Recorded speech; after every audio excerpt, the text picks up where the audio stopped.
cette ligue être dévoilée et donc prendre la télévision?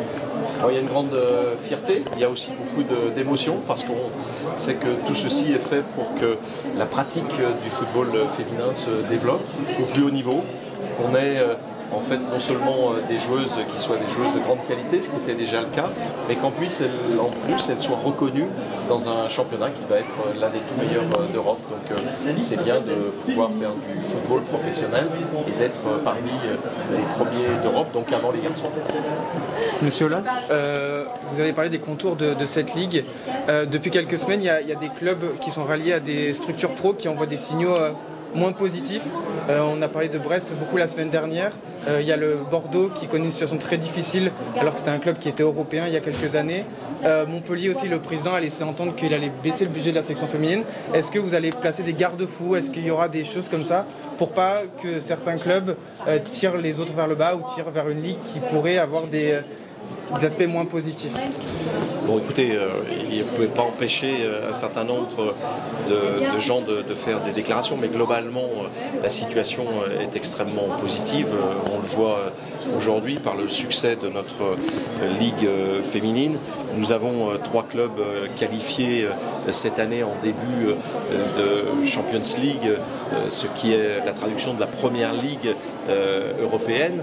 Nous avons aussi un championnat qui bat tous les records d'audience sur Canal+, un opérateur diffuseur qui a signé pour 6 ans la retransmission des matchs de la D1 Arkema.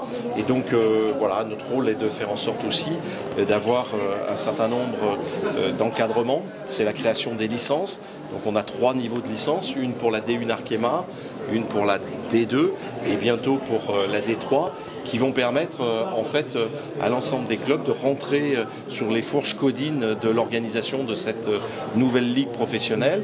Et comme l'investissement de la fédération est extrêmement important, bien entendu les aides qui seront données à ces clubs sont des aides qui sont conditionnées au respect des licences, comme vous l'exprimiez tout à l'heure. Donc voilà, bon, maintenant, vous savez, on a toujours bien sûr des gens qui ne suivent pas la totalité de ce qui est fait et donc qui peuvent s'exprimer, mais globalement vous avez beaucoup plus de gens qui sont en train d'apprécier cette nouvelle organisation au service non seulement du football mais du football féminin professionnel, et c'est ce qui est important. Mais est-ce que ça vous inquiète que des clubs comme Brest qui brillent chez les masculins, que Bordeaux, il y a eu un délaissement de la section féminine parce qu'il voilà, y a eu un investissement qui a baissé, du coup on a compté sur les jeunes, Montpellier qui pourrait faire la même chose? Est-ce que ça, c'est quelque chose qu'on ne doit plus voir dans le foot féminin, par exemple? Non, mais ça, bon, vous citez des exemples qui arrivent dans la vie de tous les jours. Des gens qui ont des difficultés se retrouvent pas uniquement dans le foot féminin. Bordeaux a eu des difficultés chez les garçons avant d'en avoir chez les féminines. Donc voilà, bon, il se peut qu'à certains moments, il y ait des réactions, mais les réactions globalement sont très positives, et je crois qu'il ne faut pas s'arrêter à des exemples qui ne sont pas la réalité de tous les autres.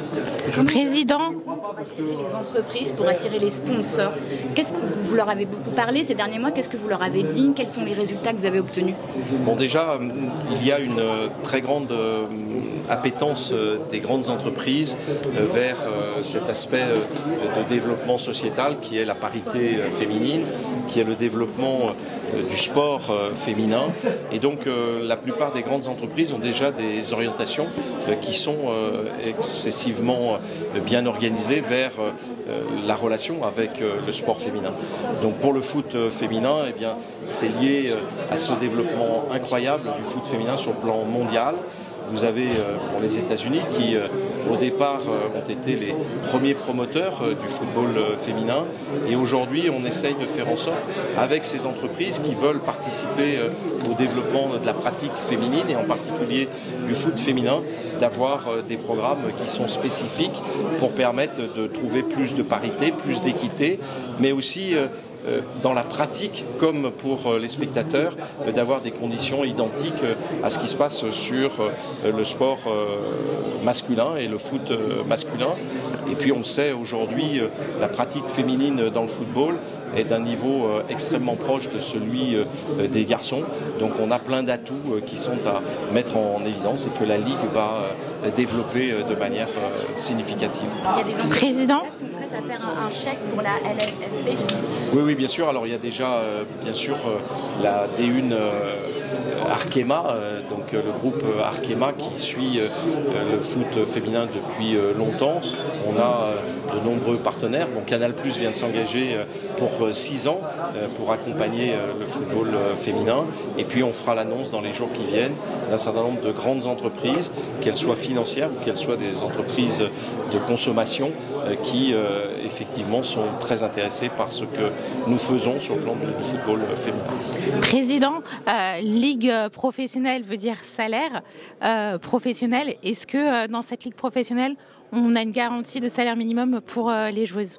Alors vous le savez, on finit de discuter une convention entre les syndicats professionnels